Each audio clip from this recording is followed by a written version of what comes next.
آج کے حالات کے تناظر میں ایک بات میں کہوں، بغداد میں مسلمانوں کا ملک، تاریخی وراثت ہماری رہی ہے، تتاریوں نے حملہ کیا، تباہ و برباد کیا بغداد کو، اور اتنا برباد کیا کہ مسلمانوں کی کھوپڑیوں سے مینار بنائے، دریائے دجلہ کا پانی خون سے لال ہو گیا۔ بادشاہ کی جو بیٹی تھی تتاریوں کی، ایک جگہ سے گزر رہی تھی، ایک سچے مومن کو دیکھا، ان حالات میں بھی وہ کھڑے ہو کر اذان دے رہا ہے، سبحان اذان دے رہا ہے۔ بادشاہ کی بیٹی تھی، اس نے کہا یہ اب کہاں سے آواز آ رہی جب ہم قتل عام کر رہے ہیں، گردن مار رہے ہیں، یہ کون ہے جو اذان دے رہا ہے؟ فوجی فوراً گئے اور پکڑ لائے۔ یا نمازیں پڑھنے سے روک رہے ہیں، یہ گراؤنڈ میں نہیں پڑھیں گے، وہ میدان میں نہیں پڑھیں گے، کتنے میدانوں کو تم قبضہ کرو گے؟ ہاں تم صرف اور صرف میدانوں کو روک سکتے ہو، پیشانیوں کو جھکنے سے کبھی نہیں روک سکتے، کبھی نہیں روک۔ عبادت کا ذوق ہمارے پاس اللہ تعالیٰ کی عطا ہے۔ تو ایسے حالات میں اگر اذان دے رہا تھا کوئی، تو تتاریوں کی وہ بڑی عورت تھی، بادشاہ کی بیٹی، اس نے گرفتار کروایا، لاؤ اس مولوی کو، اب کون ہے اذان دے رہا ہے؟ اس کو پکڑ کر کے پوچھا تجھے خبر نہیں ہے بغداد پورا ٹوٹ گیا، تباہ ہو گیا، برباد ہو گیا، لاکھوں لوگوں کی لاشیں پڑی ہیں اسی بنیاد پر کہ تم مسلمان ہو، ہم مار رہے ہیں، اور پھر بھی تم اذان دے رہے ہو۔ اس نیک و صالح عالم ربانی نے کہا ہاں سب نظر آ رہا ہے لیکن مجھے میرا رب بھی ہے، میرے لیے میرا رب بھی ہے، دنیا چاہے جو بھی ہو، جب تک میری سانس نہیں نکلے گی تب تک میں اللہ اکبر کہتا رہوں۔ سبحان اللہ سبحان۔ اب سنیے، اس خاتون نے متاثر ہو کر کے پوچھا اچھا اللہ سب سے بڑا ہے؟ اللہ سب سے بڑا ہے؟ کہا ہاں اللہ سب سے بڑا ہے، اسی کی تم عبادت کرتے ہو۔ یہ ہمارے اور آپ کے لیے بہت ہی سوٹیبل بات ہے، تم اللہ کی عبادت کرتے ہو، لوگ یہ تم کو تانا ماریں گے اگر تم اللہ کی عبادت کرتے ہو تو اللہ تمہاری مدد کیوں نہیں کر رہا؟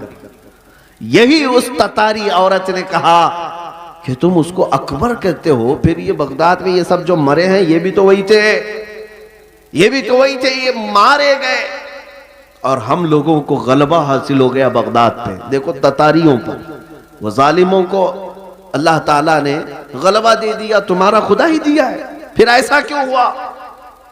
بہت پتے کی بات سنیے، اس عالم دین نے کیا کہا کہ اے خاتون میں تجھے ایک مثال بتاتا ہوں، تم نے دیکھا ہوگا کہ بھیڑ بکریاں پالنے والا کوئی چرواہا بکریاں لے کر کے چلتا رہتا ہے، راستے پر چلتا ہے، ہوتا ہوگا نا آپ کے یہاں بھی ریوڑ، جی جی، بکریاں چلتی رہتی ہیں، لیکن بکریاں پالنے والا ساتھ میں کتا بھی پالتا ہے۔ بے شک، بکری اور کتے کا کیا لینا دینا، کون سا تعلق ہے؟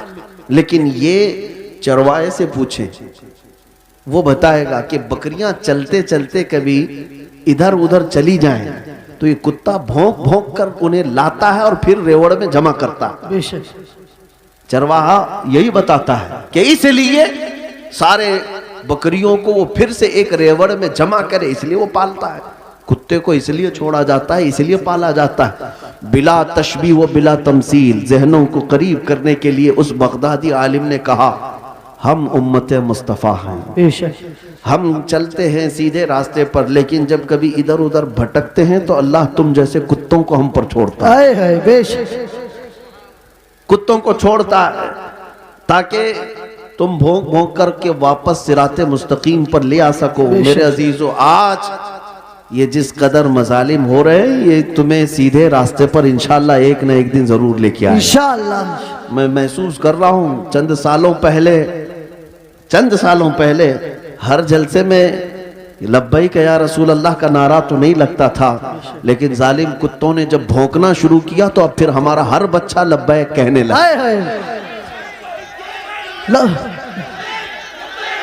لبیک لبیک لبیک یا رسول اللہ، لبیک لبیک یا رسول اللہ، لبیک لبیک یا رسول اللہ، لبیک لبیک یا رسول اللہ۔ اب بات صرف اتنی ہے، میں نے جو عنوان آپ کے سامنے رکھا وہ یہی ہے کہ جب تم اپنی